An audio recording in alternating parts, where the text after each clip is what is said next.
اسے اس کی اولاد نے مارا تھا۔ جسم پر جگہ جگہ زخم ہو گئے تھے، یا شاید اسے مارنے کے لیے کوئی دھاردار آلہ یا بلیڈ استعمال کیا گیا تھا۔ میں نے آگے بڑھ کر اس کے زخموں پر مرہم لگایا، جس جگہ پر پٹی کی ضرورت تھی پٹی کر دی، اور پھر اسے رخصت کرتے ہوئے پوچھا کہ کیا وجہ ہے، تم کو تمہاری اولاد نے اتنی بے دردی سے کیوں مارا؟ ڈاکٹر نفیس اظہر صاحب کہتے ہیں کہ جب میں نے اس سے یہ سوال پوچھا تو وہ کچھ شرمندہ ہوا، اس کی آنکھوں میں شرم کے ساتھ ساتھ تعصب بھی تھا۔ اس نے کچھ دیر سوچا کہ سوال کا جواب دے یا نہ دے، یعنی تذبذب کا شکار تھا۔ خیر، پھر اس نے بتایا کہ میرا نام ارسلان رضا ہے، میرا تعلق آزاد کشمیر سے ہے، اور میری شادی پنجاب کے شہر فیصل آباد کے ایک دیہات میں ہوئی تھی۔ میری بیوی والدین کی اکلوتی اولاد تھی اور بے حد لاڈلی تھی۔ خیر، ہم دونوں کے نصیب میں لکھا تھا، کہتے ہیں کہ جوڑے آسمانوں پر بنتے ہیں، ہمارا جوڑا بھی بن گیا اور ہمارا نکاح ہو گیا۔ لڑکی خوبصورت تھی، سلجھی ہوئی تھی، اس میں ہر خوبی تھی، ہر فن تھا، مگر کوشش کے باوجود بھی ہم دونوں کی اولاد نہ ہو سکی۔ اب اگر میڈیکل کی بات کریں تو ہم دونوں میاں بیوی بالکل فٹ تھے، دونوں میں کوئی مسئلہ نہیں تھا، لیکن اللہ تعالیٰ کی طرف سے اولاد نہیں ہو رہی تھی۔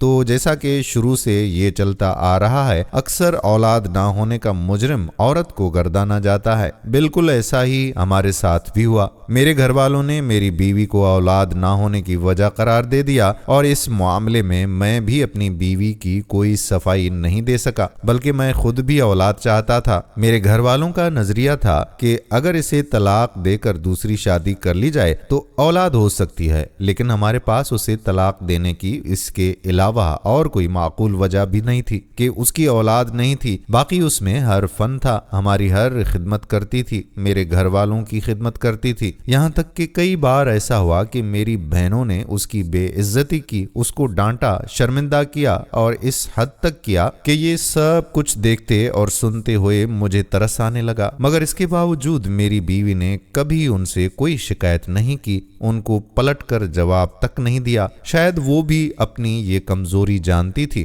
اور ہو سکتا ہے کہ اس نے ہمارے ارادوں کو بھانپ لیا ہو، یا پھر یہ بھی ہو سکتا ہے کہ اس کی تربیت ہی ایسی کی گئی ہو، کیونکہ اس نے شروع دن سے کبھی بھی ہمیں شکایت کا کوئی موقع نہیں دیا تھا۔ کبھی ہم نے کوئی کڑوی کسیلی بات کر بھی لی تو اس نے برداشت کر لی تھی۔ اب چونکہ میں اور میرے گھر والے یہ فیصلہ کر چکے تھے کہ ہمیں دوسری شادی کرنی ہے، دوسری شادی کے لیے جب بھی کوئی رشتہ آتا یا کہیں کوئی بات بنتی ہوئی نظر آتی تو بیچ میں میری یہ پہلی بیوی رکاوٹ آ جاتی۔ وہ لوگ کہتے کہ یا تو الگ گھر کا انتظام کرو یا پھر پہلی بیوی کو فارغ کر دو۔ اب میرے لیے یہ ممکن نہیں تھا کہ میں ایک نیا گھر تعمیر کروا پاتا، میرے لیے یہی ایک راستہ تھا کہ میں اپنی بیوی کو فارغ کر دیتا۔ اب اسے طلاق دینے کی بھی میرے پاس کوئی معقول وجہ نہیں تھی، تو میں نے اور میرے گھر والوں نے اس پر ہاتھ اٹھانا شروع کر دیا، تشدد کرنا شروع کر دیا، تاکہ وہ خود ہی طلاق کا مطالبہ کرے تو اسے طلاق دے دی جائے، یا پھر وہ عدالت سے طلاق لے لے۔ جب ہمارے ظلم و ستم کے باوجود اس نے طلاق کا مطالبہ نہ کیا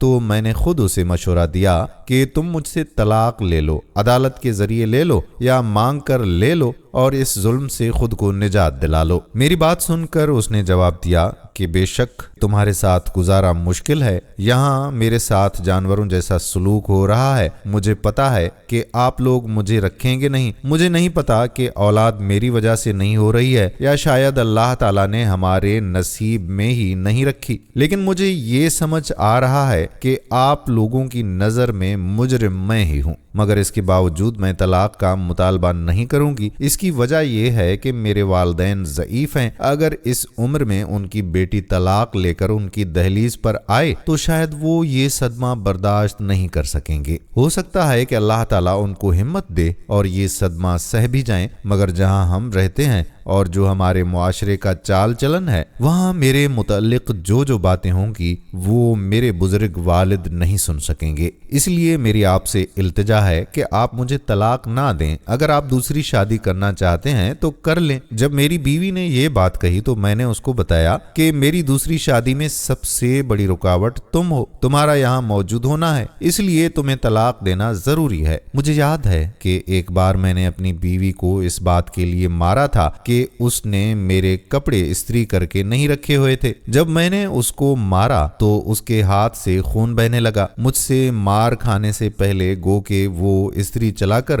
آن کر چکی تھی، کپڑے ڈریسنگ ٹیبل پر رکھ کر استری کے گرم ہونے کا انتظار کر رہی تھی۔ لیکن جب میں نے اس کو مارا اور اس کے ہاتھ سے خون بہنے لگا تو اب یہ مسئلہ تھا کہ اگر وہ ہاتھ میرے کپڑوں کو لگاتی تو میرے کپڑوں کے ساتھ خون لگ جاتا، اور اس نے خون روکنے کے لیے کوئی کپڑا ڈھونڈنا چاہا تو میں نے اس کے ہاتھ پر وہ گرم استری لگائی اور گرم استری لگا کر اس کا خون روکنا شروع کر دیا۔ در حقیقت میرا مقصد اس کا خون روکنا نہیں بلکہ اس کو مزید تکلیف دینا تھا۔ ظاہر ہے جس سے خون تو نہ رکا لیکن اس کا ہاتھ کافی سارا جل گیا۔ وہ درد سے چیخنے چلانے لگی، یہاں تک کہ درد سہتے سہتے بے ہوش ہو گئی۔ یہ ایک حقیقت ہے کہ میرے گھر میں سے کسی نے اس کے منہ میں پانی تک نہیں ڈالا تھا کہ وہ ہوش میں آ جائے، جس سے یہ ظاہر ہوتا ہے کہ اگر وہ مر بھی رہی ہوتی تو میرے گھر میں سے مجھ سمیت کوئی بھی اس کے منہ میں پانی نہ ڈالتا، حتیٰ کہ میں نے بھی نہیں سوچا کہ میں اللہ تعالیٰ کو اس کے متعلق جواب دہ ہوں۔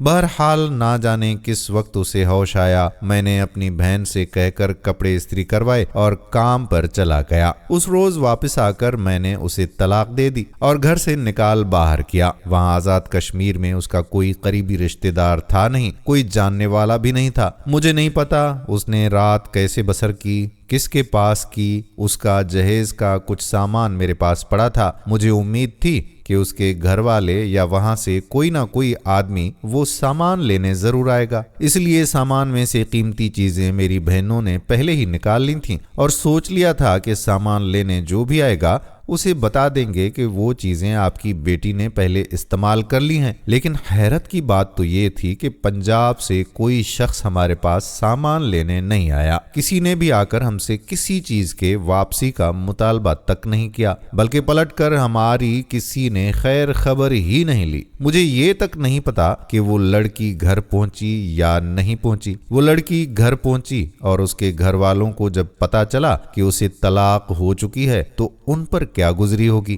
خیر میں نے دوسری شادی کر لی۔ دوسری شادی جس خاتون سے میری کی گئی اس کے پاس ایک بیٹا پہلے سے تھا، ایک بیٹی اور بیٹا مجھ سے پیدا ہوا۔ میرا خوشی کا کوئی ٹھکانہ نہیں تھا۔ یہ ثابت ہو گیا تھا کہ مسئلہ مجھ میں نہیں میری پہلی بیوی میں تھا، کیونکہ اب اس بیوی سے میری اولاد ہو چکی تھی، اس لیے میری یہ بیوی میرے گھر والوں کو بھی چہیتی لگتی تھی اور میری بھی، جبکہ اس کی اولاد بھی میں اپنی اولاد کی طرح پال رہا تھا۔ وجہ یہ تھی کہ اس خاتون کی وجہ سے مجھے اولاد نصیب ہوئی تھی اور میں صاحب اولاد ہوا تھا۔ میں نے اپنی طرف سے اولاد کی بہترین تربیت کی، پرورش کی، اچھے کھانے کا انتظام کیا، اچھے اداروں میں تعلیم دلوائی، مگر جب میری اولاد جوان ہو گئی تو میری بیٹی نے پسند کی شادی کی اور ہمیں چھوڑ کر چلی گئی۔ میرے بیٹوں نے منشیات کا استعمال اور جوا شروع کر دیا۔ ان کے دل میں والدین کا احترام نہ رہا، یہاں تک کہ انہوں نے محنت مزدوری کرنا چھوڑ دی، خود کمانا چھوڑ دیا۔ وہ مجھے مجبور کرتے اور مجھ سے منشیات خریدنے اور جوا کھیلنے کے لیے پیسے مانگتے۔ پہلے پہل میرے اختیار میں نہیں تھا تو ان کی ماں ان کو پیسے دے دیتی تھی، پھر میں نے گھر پیسے دینا بند کر دیے تو میرے بیٹوں نے مجھ سے پیسے مانگنا شروع کر دیے۔ ان میں سے ایک میرا سگا بیٹا تھا اور ایک سوتیلا تھا۔ جب میں نے ان کو جوئے کے لیے اور منشیات کے لیے پیسے دینے سے منع کیا تو انہوں نے مجھے مارنا شروع کر دیا، یہاں تک کہ آج انہوں نے مجھے ایک ایسے ڈنڈے سے مارا جو سوکھی لکڑی کا تھا اور اس پر مزید چھوٹی چھوٹی شاخیں نکلی ہوئی تھیں جو اب سوکھ چکی تھیں۔ وہ شاخیں جہاں بھی میرے جسم میں لگتی